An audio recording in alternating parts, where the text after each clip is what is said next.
Jadi kalau disebut kul huwallahu ahad, katakanlah hai Muhammad, Allah itu dia, Allah itu ahad. Kenapa dimulai dengan kata dia? Dia itu menunjukkan agar engkau tidak membayangkan fisik. Karena dia berarti gaib. Gaibkan dulu akalmu, gaibkan dulu panca indramu, baru engkau katakan Allah. Allah itu menyebut dirinya apa? Ahad. Maka jika diterjemah, hanyalah dia yang memahami keesaan dirinya. Loh, terus itu apa belajar tauhid? Belajar tauhid itu belajar meniadakan diri di hadapan wujudnya, barulah terasa wujud Allah Subhanahu wa ta'ala. Jadi gimana cara merasakan wujudnya Allah? Tiadakan diri di hadapannya. Bagaimana merasakan dia esa? Tiadakan kemajemukan diri kita, peran diri kita, baru kita ayyuhalladzina amanu dkhulu fis-silmi kaffah. Assalamualaikum warahmatullahi wabarakatuh.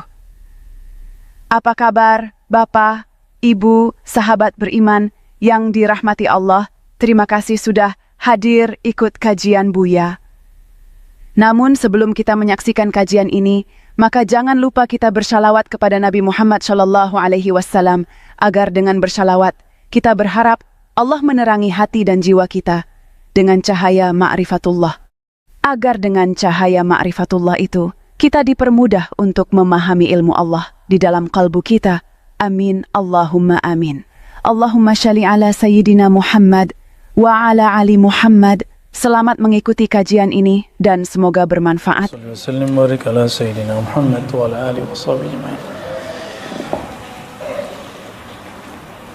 Bismillahirrahmanirrahim. Alhamdulillah rabbil alamin, wassalatu wassalamu ala sayyidil mursalin wa ala alihi wa ashabihi li baitihi wa dhurriyyatihi ajma'in. Amma ba'du, Allahumma allimna ya alim ilman yanfa'una وافتح لنا يا فتاح فتوح العارفين ونور قلوبنا يا نور بنور معرفتك ومشاهدتك امين رب العالمين.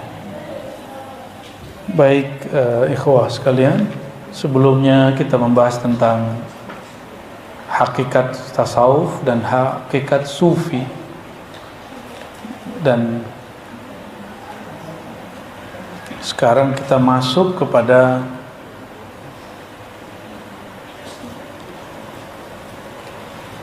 akidah atau tauhid para sufi. Apa perbedaan tauhid akidah sufi dengan selain sufi? Ini sama-sama ahlu sunnah, sama-sama aswaja. Aswaja yang hanya ahlu sunnah yang hanya berbicara pada kaidah dalil yang tertulis, dalil akal. Itu akan berbeda dengan ahlu sunnah yang sudah masuk kepada kalbunya, nur. Itu beda. Saya baru faham itu setelah guru saya wafat. 5 tahun lah guru saya wafat, Abuya Syekh Hasan Al-Basri Al-Sammani. Beliau mengatakan kepada kami dulu, saya ini sudah jadi ulama menurut orang, sudah belajar kitab-kitab berat, Ummul Barahin, Syarah Dusuqi, Kifayatul Awam, kitab-kitab berat dia sudah selesai.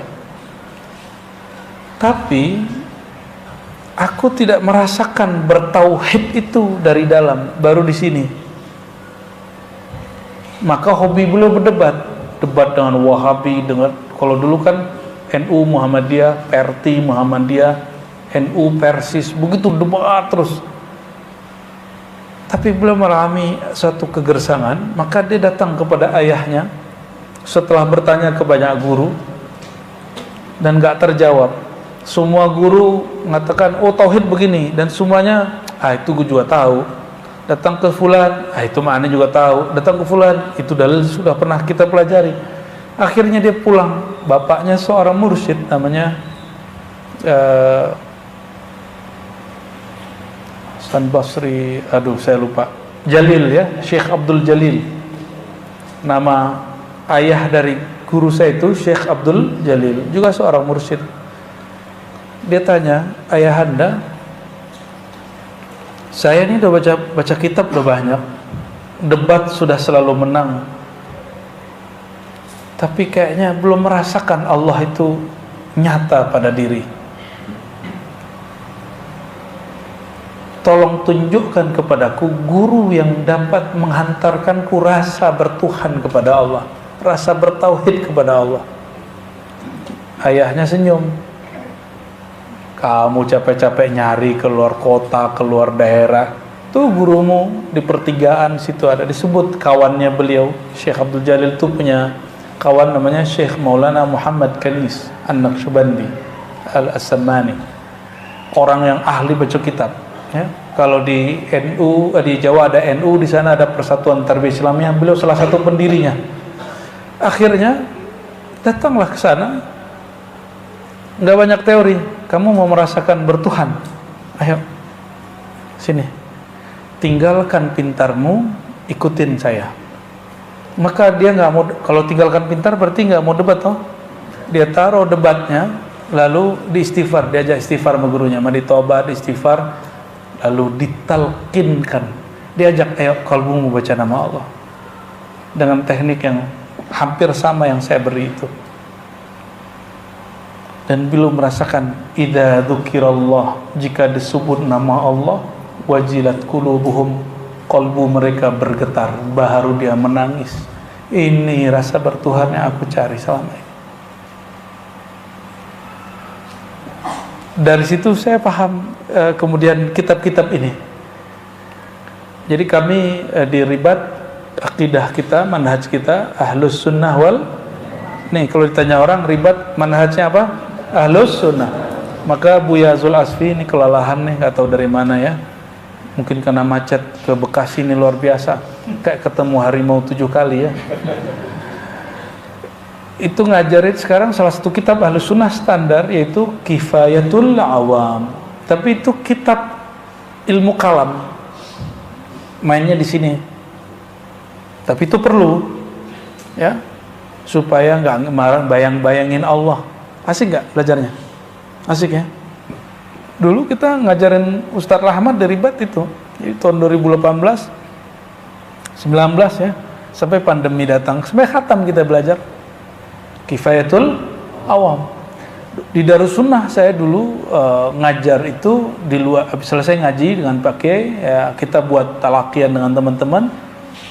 Ummul Barahin, kitab di atasnya lagi. Kitab, kalau syarahnya syarah Dusuki. Orang kita nyebutnya Dasuki. Itu mah orang Padang itu mah. Udasuki. Yang benar bacanya apa? Imam Ad-Dusuki.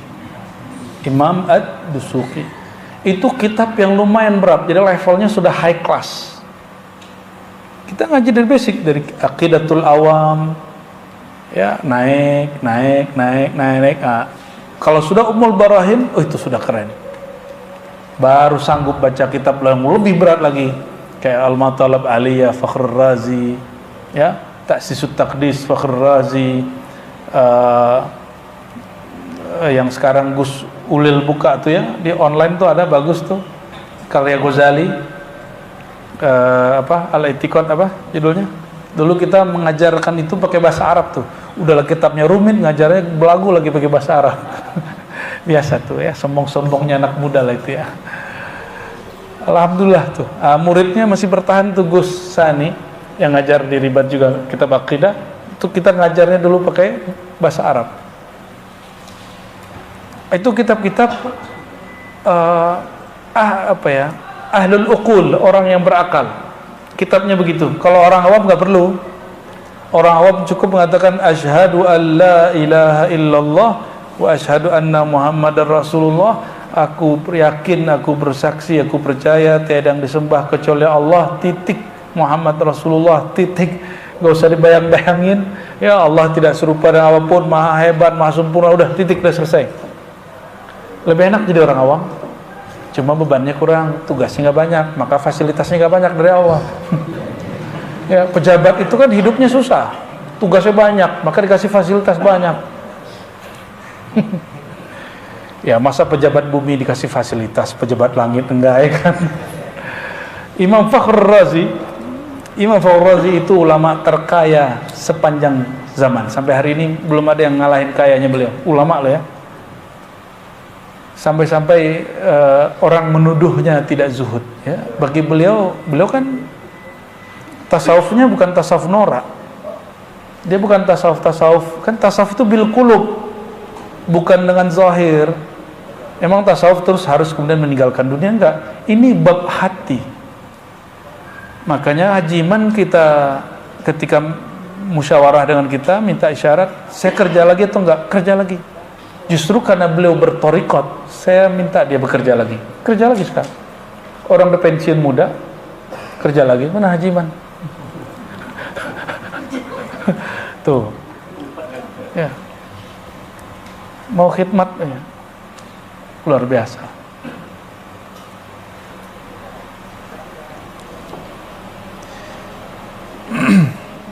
Nah, di sini nanti kita akan ketemu ada pembagian tingkatan akidah. Karena teksnya panjang sekali, saya akan ringkas saja ya. Ini banyak sekali nih, takutnya antum keliengan pulang. Ini baca ruqyah apa ini ya?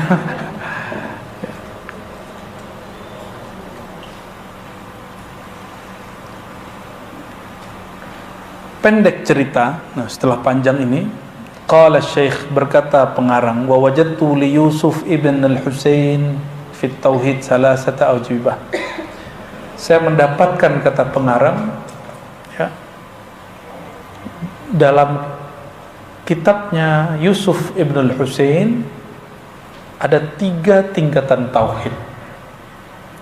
3 tingkatan tauhid. Ada udah tauhid di belakang itu ya. Itu 2 tauhid itu di pojok ya. Tauhid yang pertama, tauhidul ammah, tolong dihafalkan. Tauhid awam.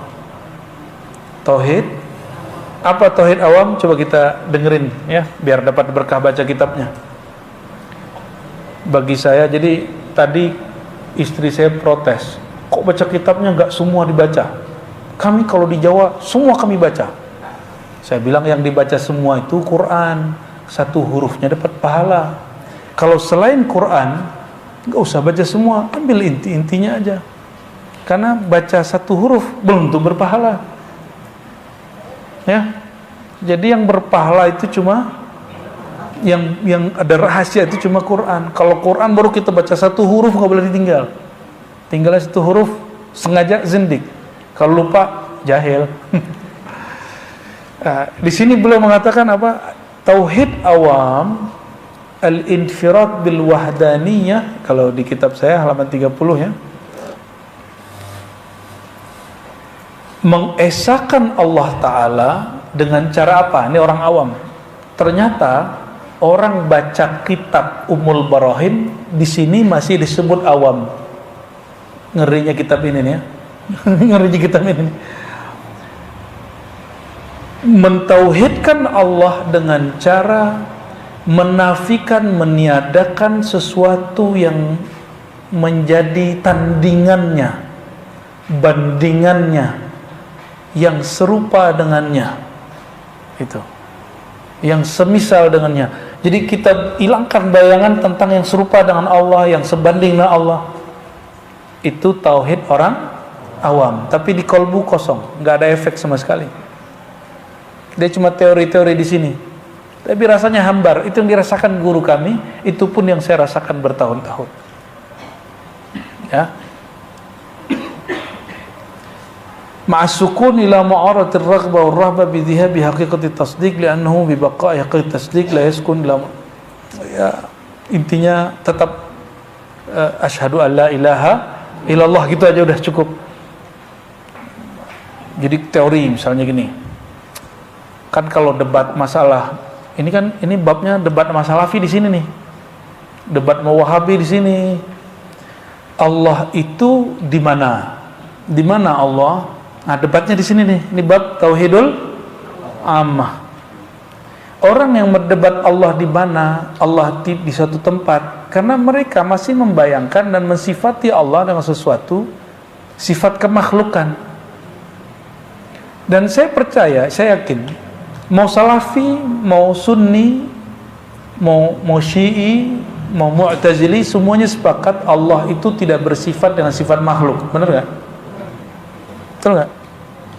Tapi mereka berbeda dalam memahami itu. Nah, disinilah kemudian merasa paling benar semua. Saya dulu berdebat masalah Allah itu istawa, bersemayam. Bagaimana istawanya Allah? Kalau di kalangan Salafi, istawa itu benar-benar di atas aras duduk. Tapi duduknya tidak sama dengan makhluk. Nah, gitu kan bumi juga tuh.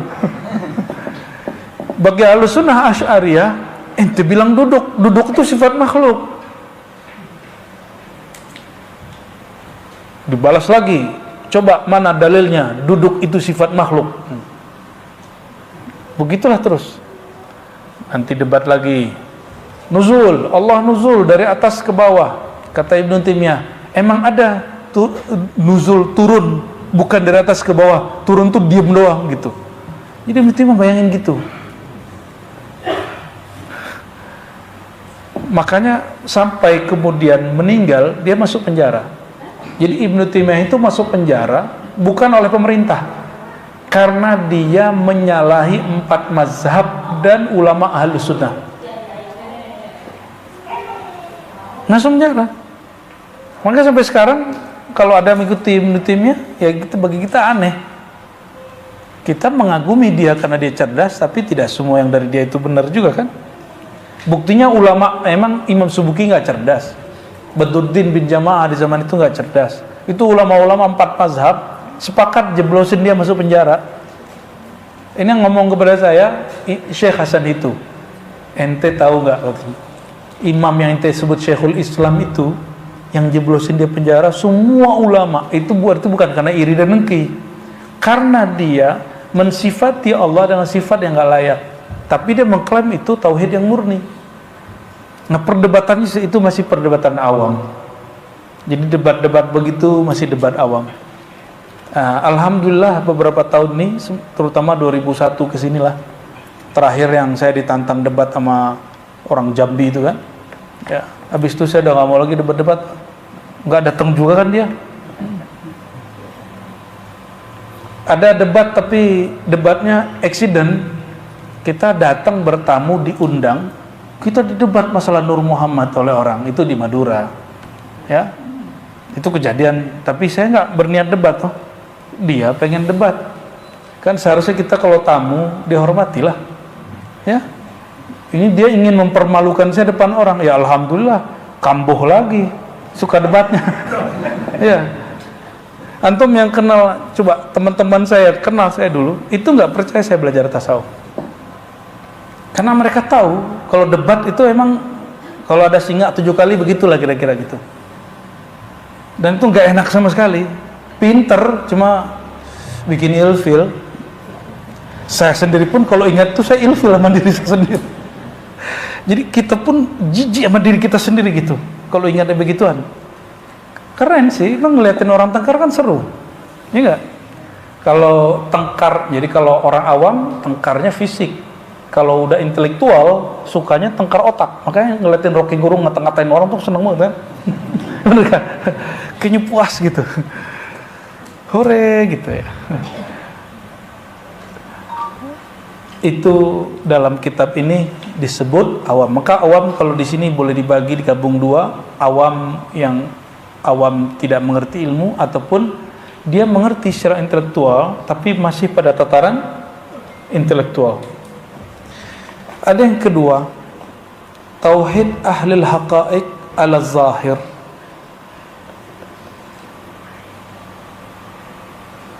Ini kalau saya menyebutnya tauhid para salik. Kalau yang pertama tadi masih ada raghbah wa rahbah, ya. Jadi kalau tauhid awam biasanya pakai ngancem, awas lo kalau nggak sholat gitu. Itu ngancem. Itu tauhid orang. Kalau tauhid orang yang salik, diajarin jangan sholat mengharap surga, juga bukan jangan meninggalkan maksiat takut neraka. Nah, mulai. Tapi karena harap yang punya surga, segan kepada yang punya neraka. Mulai diajarin begitu. Itu tauhid salik. Di sini disebutkan ahlul haqaiq ala zahir, setingkat dikit di atas orang awam.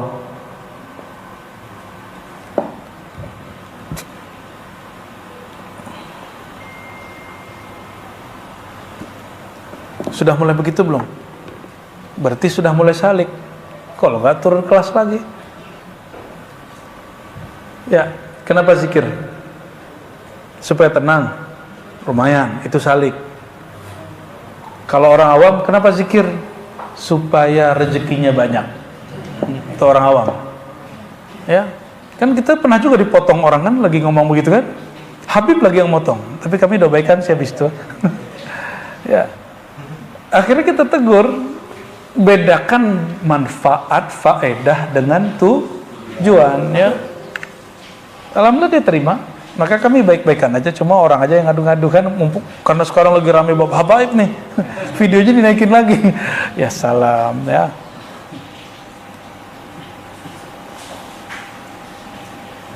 Antum zikir ingin melihat-lihat nur di kolbu, itu level 2 tuh lumayan, salik lah. Lumayan lah itu. Ingin ngerasain ada energi gitu, lumayan lah tuh. Udah mulai naik tuh tipis-tipis ya. Sudah mulai naik sedikit. Maka ada tauhid yang ketiga. Jadi tauhid yang kedua berarti menyembahnya bukan lagi karena ancaman, bukan lagi karena harapan pahala. Itu tauhid salik. Tauhid yang ketiga menurut beliau, ayyakunal abdu bisirrihi wa wajdihi wa qalbihi ka'annahu qa'imun baina yaday Allah azza wa jalla tajri alaihi tasarifu tadbiri. Coba perhatikan. Seorang hamba bertauhid ini secara khassah, yang tingkat level tertinggi menurut beliau nih. Dia bertauhid dengan sirnya, dengan rahasia di dalam dirinya, dan kolbunya seakan-akan dia merasakan berada di hadapan Allah dan mengalir dalam kehendak Allah. Tajri alaihi tasarifu tadbiri. Jadi dia apapun yang terjadi yang dirasakan ini gerakan dari Allah Subhanahu wa taala, ketentuan dari Allah dan dia menerima. Maka saat ada orang minta wirid kepada saya, gimana caranya jadi kekasih Allah? Ngeri kali tuh, pengen jadi wali dia. Aduh, yang gampang kan pakai hadis tuh. Ya, apa kata Nabi sallallahu alaihi wasallam? Lam yazuq ta'mal iman man lam yakun radiyan billahi tabaraka taala, ya. Man lam yarda billahi tabaraka taala. Tidak merasakan manisnya iman kalau orang tidak ridha. Maka saya kasih wirid raditu billahi rabba. Baca anak-anak TK itu, anak-anak kecil itu. Ternyata itu asbab orang jadi wali. Asbab jadi wali, dia mesti ridha kepada ketentuan Allah kepada dia. Ridha itu berarti nggak boleh sedih. Ya kalau sedih ya nangis, sakit ya jerit gitu. Tapi batin dia tidak menolak, batin dia terima. Dia nggak ngomong ini, ya Allah, aku kan sudah wiridan, kenapa masih diuji? Ya Allah, aku kan sudah bertarekat samaniyah, qadiriyah, khalwatiyah, suhrawardiyah, semuanya. Kenapa masih aku gagal bekerja? Oh, berarti dia salah paham itu. Bertarekat gak begitu, ya. Ya Allah, saya sudah zikir sholawat, kok masih jomblo? Lu apa urusan? Ya, aqul lakum ayyuhal ikhwah, ya. Saya sampaikan kepada antum. Orang yang cinta pada Allah dan Rasul, kalbunya gak pernah kesepian. Gak pernah kesepian. Orang yang cinta Allah, cinta Rasul, kalbunya gak pernah kesepian. Yang sepi telinganya sama matanya. Kok gak ada teman gitu kayak Nabi Adam kan?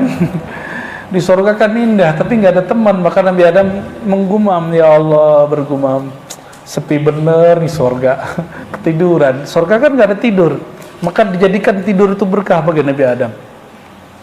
Maka surga pun asbab nikmat beliau. Jadi seandainya di surga itu nanti ada tidur, tidur itu bukan kekurangan, kematian, tapi bagian dari nikmat. Tapi insya Allah nanti nggak ada kok.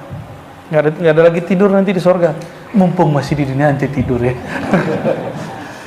Allahumma sholli ala sayyidina Muhammad.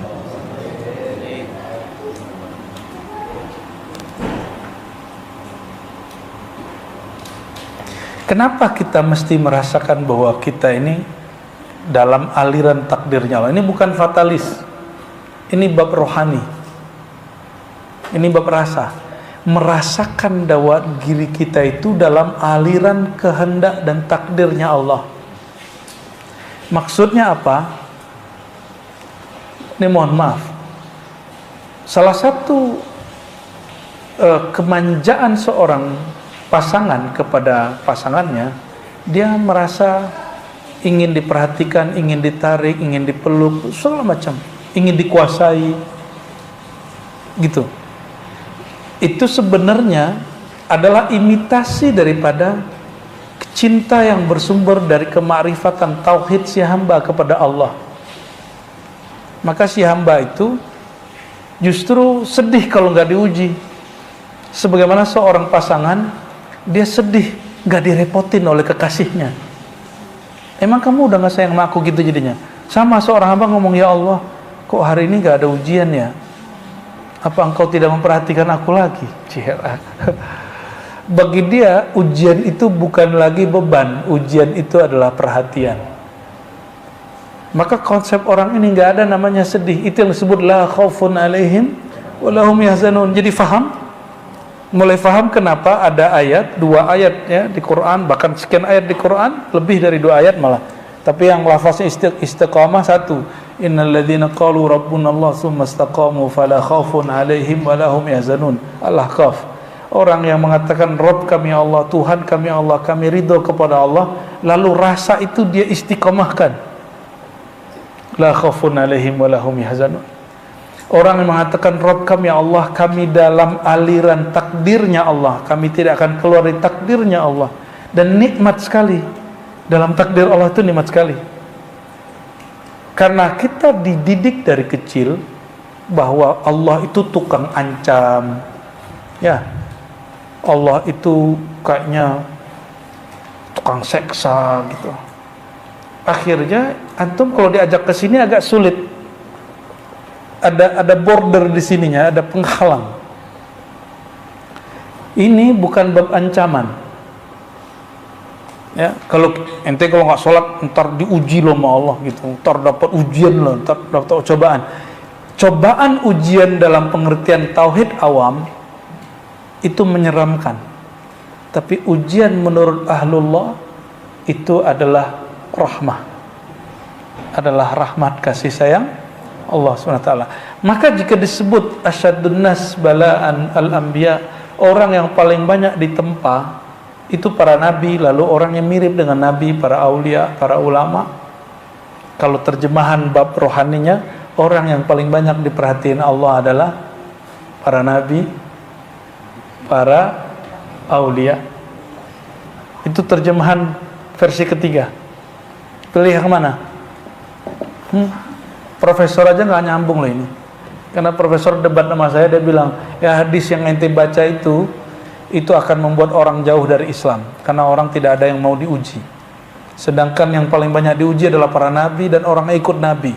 Berarti gak usah ikut nabi sekalian biar gak diuji. Gitu kata dia. Profesor itu, Timur Tengah lagi sekolahnya. Berarti gak nyambung kan? Kitab yang dibaca sama, orang yang ngaji di Ciputat kok lebih paham gitu. Orang ngaji di lokal, di pesantren lokal lebih paham. Kita malu sama kiai lokal. Kok mereka lebih paham bacanya daripada orang-orang yang kuliah-kuliah tinggi. Ya Allah, mawafiqna ila ma tuhibbuhu tardah. Baik.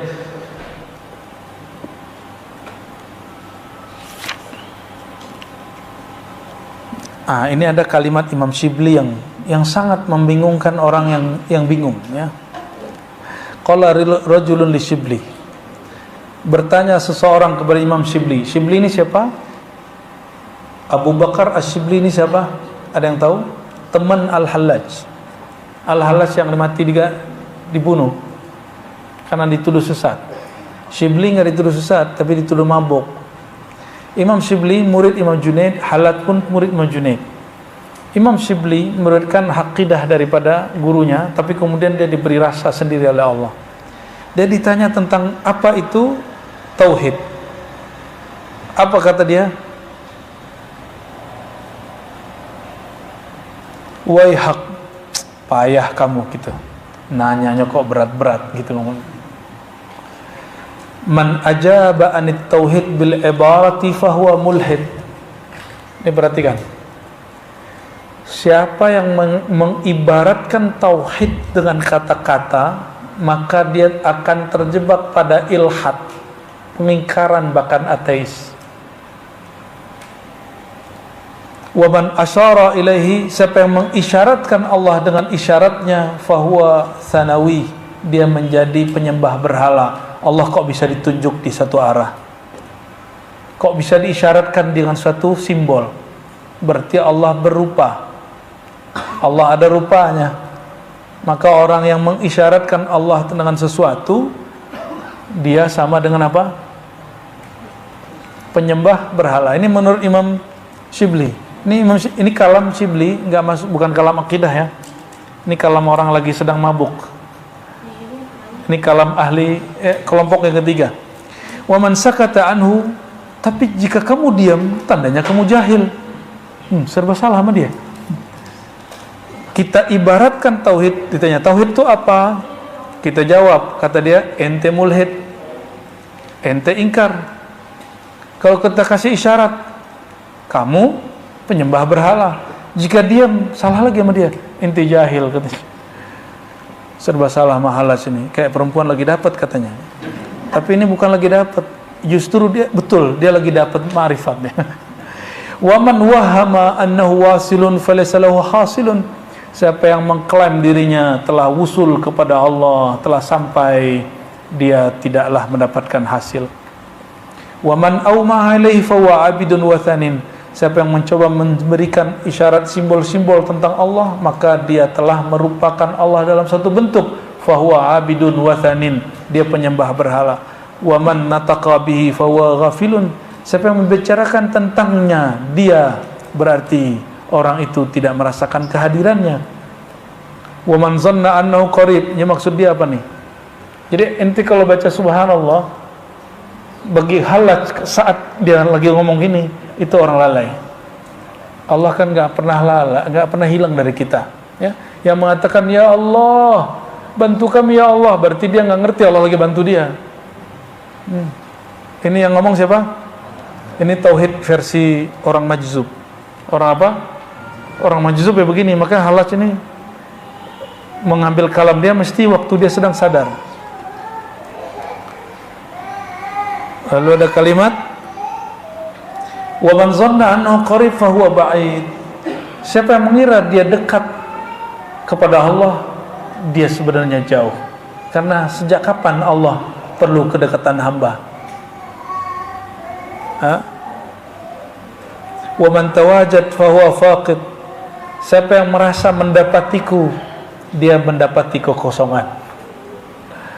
Ribet kan ya orang begini? Diam salah, ngeklaim salah. Wa kullu ma mayaztumuhu. Ternyata maksud beliau sampai ke kalimat ini. Ini yang paling inti belakangnya.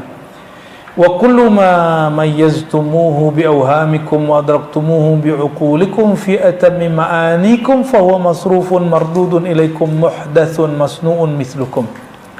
Semua yang kamu bedakan dalam pikiranmu, yang engkau dapat peroleh dengan akalmu, yang engkau ibaratkan dengan makna yang paling sempurna menurutmu, semua itu tertolak, dikembalikan kepadamu. Kenapa? Makna yang ada di kepala kita makhluk, bukan?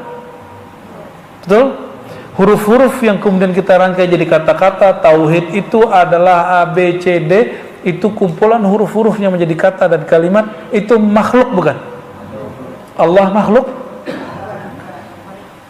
Allah Khalik, maka dia tidak bisa dipahami dengan kata-kata. Itulah akhir dari makna ayat lam yakun lahu kufuwan ahad. Itulah kenapa surat Al-Ikhlas ini sepertiga Quran. Dia pendek tapi setara dengan sepertiga Quran. Semakin orang menyadari bab ini, baru dia disebut ikhlas. Ikhlas dalam surat Al-Ikhlas bukan ikhlas spesial ente ngomong aneh ikhlas loh ya. Bukan begitu, itu mah ikhlas orang awam tuh. Bukan itu. Ikhlas dalam pemahaman surat Al-Ikhlas adalah al-bara'atu an kulli wahmin wa aqlin wa ma'nin wa makna, ya. Terlepasnya engkau dari semua persepsi pikiranmu, semua asumsi-asumsimu, dan semua kata-kata makna yang kau gambarkan tentang Allah. Jadi apapun yang kita kalamkan tentang Allah, Allah lebih sempurna dari itu. Oke? Itulah makna la ilaha illallah. Lalu kalau dimaknai lagi, maha suci engkau, maha bebas engkau dari semua yang aku bayangkan. Itulah subhanallah. Gimana? Sudah mulai nyambung? Sudah mulai nyambung? Ini aslinya kitabnya rumit, tapi saya mohon kepada Allah semoga ini bisa mudah dipahami. Sudah mulai dipahami? Jadi kalau disebut kul huwallahu ahad, katakanlah hai Muhammad, Allah itu dia, Allah itu ahad. Kenapa dimulai dengan kata dia?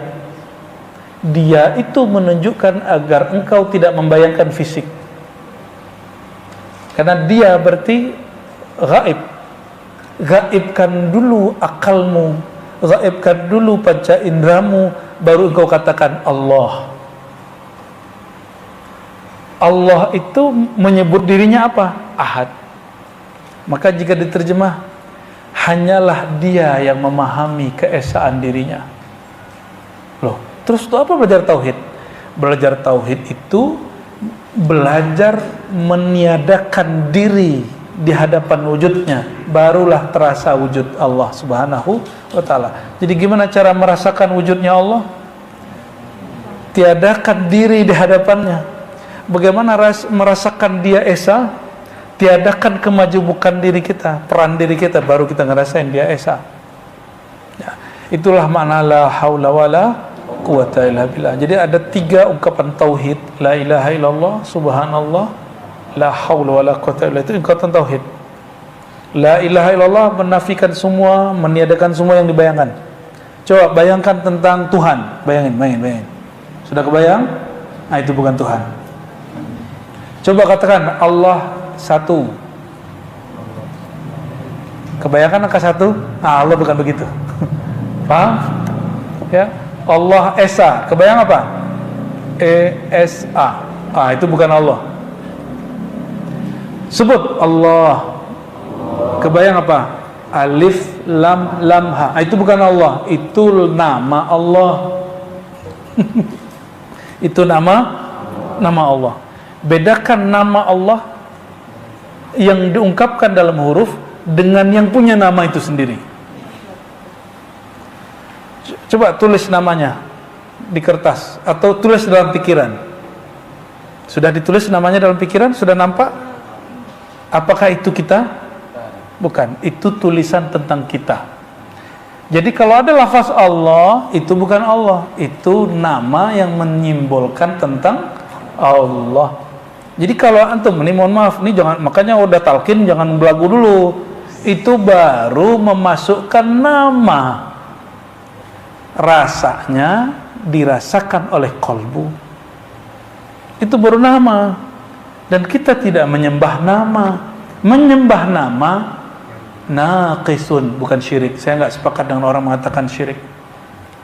Karena nama tidak terpisah dari yang punya nama. Maka man abidallah ka ismin fahuwa naqisun fil ubudiyah. Ini kaidah, ya, kaidah yang baru dibuat malam ini. Karena di kitab-kitab ditulis man abidal isma fahuwa musyrik. Kencang bener ente ya. Siapa yang menyembah nama syirik, itu orang terlalu keras. Nabi nggak begitu mengajarnya. Orang yang menyembah nama, dia belum sempurna. Bukan berarti dia musyrik. Kan nama tidak pernah terpisah dari yang punya nama. Ya toh? Nama Allah, coba nama antum pernah pisah nggak dari dirinya? Maka kalau ada orang menghujat nama kita, kita marah nggak? Ya, ditulis nama terus dicoret, marah nggak? Bahkan namanya dipindahin ke batu. Nih kamu nih, diinjak batunya. Marah kan? Marah kita. Ya. Mohon maaf, yang muncul antum foto terus diupload di sosial media, di Facebook, Instagram atau TikTok. Itu gambar kita, tapi itu bukan kita loh. Paham? Gambar kita, foto kita, itu bukan kita sendiri. Maka foto Ar-Razi bukanlah Ar-Razi. Jadi kalau ada orang menghujat video saya, itu bukan menghujat saya, itu menghujat si video. Indah toh hidup begitu. Makanya saya nggak stres hidupnya, alhamdulillah. Ini baru dikata-katain dikit, statusnya nggak disepakati temannya, langsung stres karena terlalu menghayati kehidupan. Jangan terlalu nyatu-nyatu amat dengan sosial media, ya. Itu terpisah sama kita. Nama kita itu bukan kita yang sempurna. Dia hanya bagian dari diri kita dan dia bukan kita semuanya. Oke? Maka bayangan tentang Allah bukanlah Allah. Lalu Allah itu gimana? Habis bagaimana, habis bayangan-bayanganmu, habis semua asumsimu tentang Allah, engkau barulah diberi rasa bertuhan kepada Allah. Jadi tiadakan dirimu, tiadakan rasamu, habis rasa, habis semua, baru Allah kasih rasa dari dia.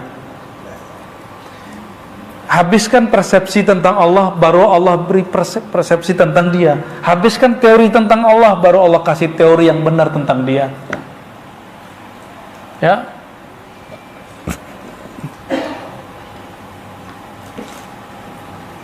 Jadi kalau bertuhan itu justru membuat kita tambah rehat.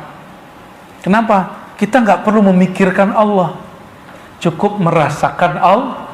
Kan, pikiran aneh berat nih, karena ente mikirin Allah. Kajiannya berat nih, karena kajiannya dipikirin. Oleh karenanya para sufi itu hidupnya paling santai. Kenapa? Ente bicarain Tuhan di langit, ke istawa, nuzul, ngapain? Allah bukan untuk dibayang-bayangin.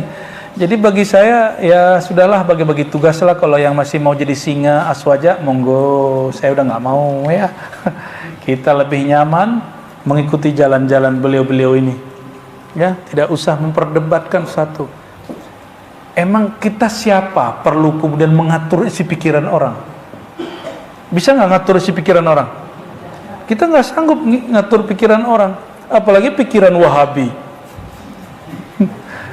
Maka saya meniatkan kalau saya menjawab satu persoalan yang berbeda dengan Wahabi, bukan untuk mendebat Wahabi, tapi untuk menenangkan diri saya dan menenangkan orang yang dekat saya. Pakai dalil-dalil, ini dalil tahlilan, ini dalil zikir, tawasul, bukan untuk debat Wahabi lagi sekarang. Kalau dulu emang untuk debat Wahabi. Ya, berkat Allah Subhanahu wa taala Ar-Razzaq Al-Wahhab, ya, kita diberi anugerah, ya, rasa yang sudah nggak niat lagi yang begitu-gituan. Alhamdulillahirabbil. Jadi apa kata Hallaj? Ternyata kemabukan Hallaj itu adalah kewarasan kita. Dia mabuk tapi untuk ukuran kita itu waras. Apa kata dia tadi? Semua yang kamu bayangkan, semua yang kamu ibaratkan, semua yang kamu isyaratkan, itu semuanya tertolak. Itu semuanya hanyalah asumsimu tentang Allah, pikiranmu tentang Allah, teorimu tentang Allah. Itu ada di pikiranmu makhluk. Allah tidak seperti itu. Maksudnya nggak usah pikirkan tentang Allah, cukup ridhoi Allah. Kul raditu billah, aku ridho kepada Allah. Udah selesai. Kalau yang maksa, kalau menyembah Tuhan yang nggak ada sosoknya gimana gitu ya. Maka mereka buat sosok itu kan lucu itu. Jadi orang itu menciptakan Tuhannya sendiri. Inilah perbedaan Tuhan orang yang bertauhid dalam ajaran tasawuf Ahlussunnah dengan Tuhan yang dipahami dalam agama-agama secara akliyah atau agama-agama dalam filsafat. Maka di filsafat barat itu ada orang yang berontak ke gereja terus ngomong gini, dan itu ternyata benar diambil dari tasawuf. Tuhan itu adalah imajinasi manusia tentang dirinya yang sempurna. Makanya ini kata mereka ya, makanya Yesus di barat itu putih, Yesus di Afrika hitam, Yesus di Cina sipit, Yesus di Jawa sawo mateng. Itu kata mereka, saya nggak, itu yang ngomong filosof barat yang mereka tadinya orang gereja. Nah, kita nggak akan nyinggung bab Yesus karena itu agama yang berbeda dengan kita. Kita hanya berbicara Nabi Isa, ya, alaihi salatu wassalam.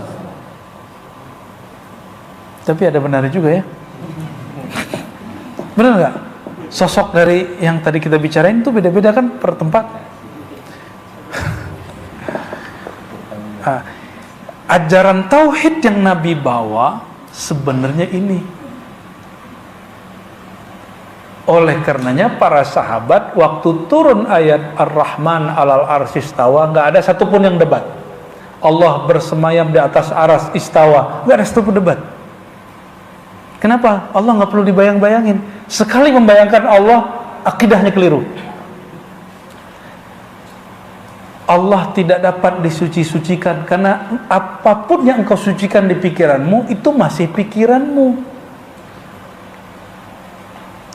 Itulah kritik Ibnu Arabi kepada sebagian ulama Ahlussunnah yang merasa paling benar.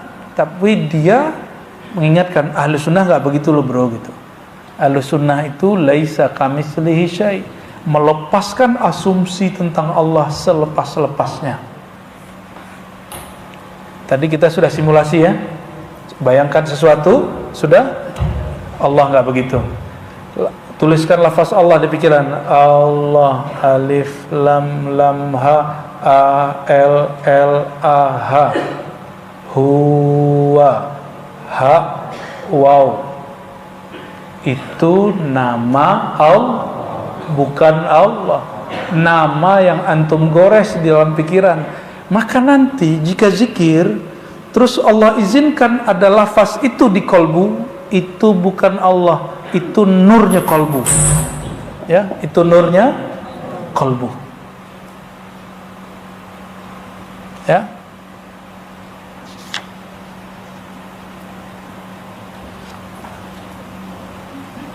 Mungkin ada yang bertanya, kalau gitu kita ngapain menghormati tulisan gitu ya? Gitu. Ini orang nggak punya seni ya. Ya udah, sini mana fotonya saya injek-injek. Mana namanya saya robek-robek. Pasti marah. Itu salah satu sifat jalaliyah yang Allah tajallikan kepada kita. Makanya kita marah jika foto yang ada di Facebook itu, di Instagram itu, di TikTok itu kemudian di-unlike sama orang, dihujat sama orang. Kenapa? Kita merasa itu tidak itu nama, itu wajah terhubung dengan kita. Ya. Jadi nama beda dengan yang punya nama, tapi dia tiadalah lain. Ya. Bagian yang itu bagian Buya Zulasfi itu nanti tuh di kajian Kifayatul Awam ya. Maka kajian kita kitab Kifayatul Awam dia mesti diturunin grade-nya ke akal. Nggak boleh pakai ini. Tujuannya nanti baru sampai di sini. Supaya apa? Supaya akalnya jalan dulu, jalan.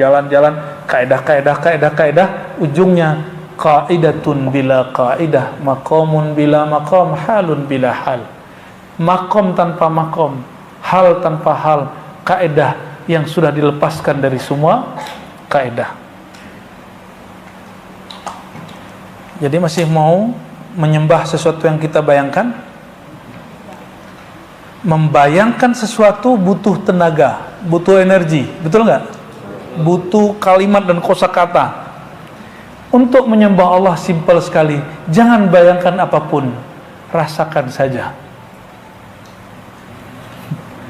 merasakan diri kita, semakin terasa diri, semakin terasa yang mengatur diri. Jadi Allah itu gak usah diteorikan di luar diri kita, cukup dirasakan dari dalam diri. Itu yang disebut man arafa nafsahu. Siapa yang merasakan dirinya, semakin dalam dia merasakan siapa dirinya, semakin dekat dia kepada Allah yang menciptakan dirinya. Gitu maknanya ya.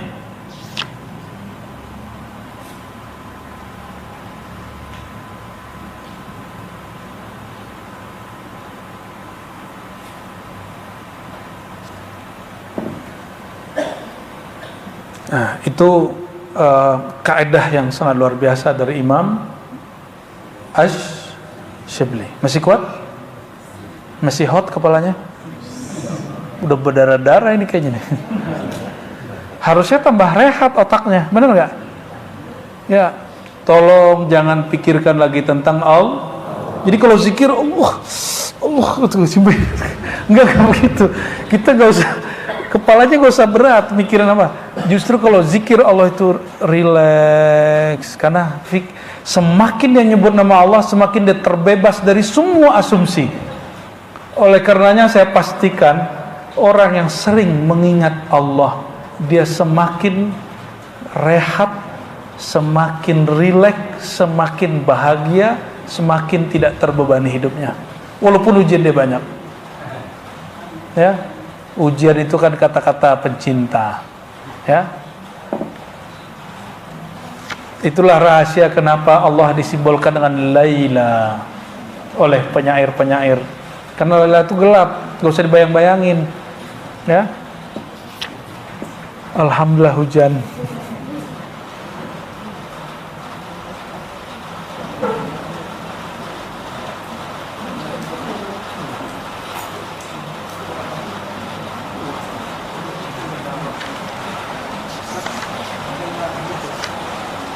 Oke, barangkali itu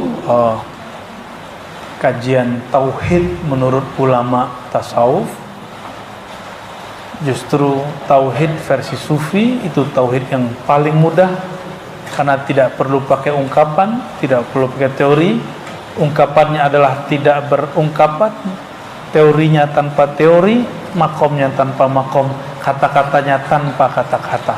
Itulah tauhid para sufi, tauhid yang merileks hamba dan pikirannya dari segalanya. Semoga Allah Ta'ala tambah mendekatkan kita kepadanya.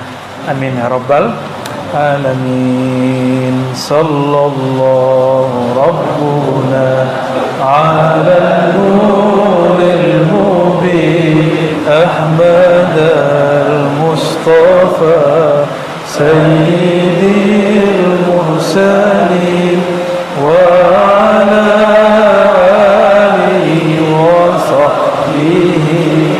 أجمعين صلى الله ربنا على النور المبين أحمد المصطفى سيد المرسلين وعلى آله وصحبه أجمعين صلى الله ربنا على النور المبين أحمد المصطفى سيد المرسلين وعلى آله وصحبه أجمعين.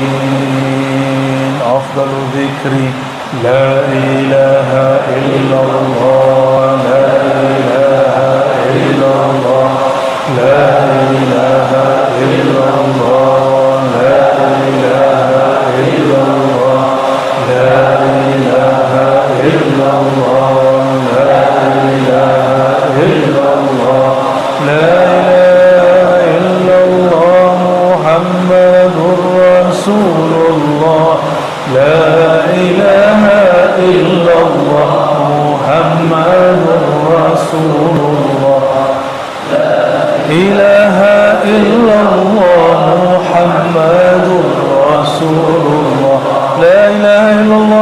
محمد رسول الله صلى الله عليه وسلم في كل لمحة ونفس عدد ما وسعه علم الله. الفاتحة.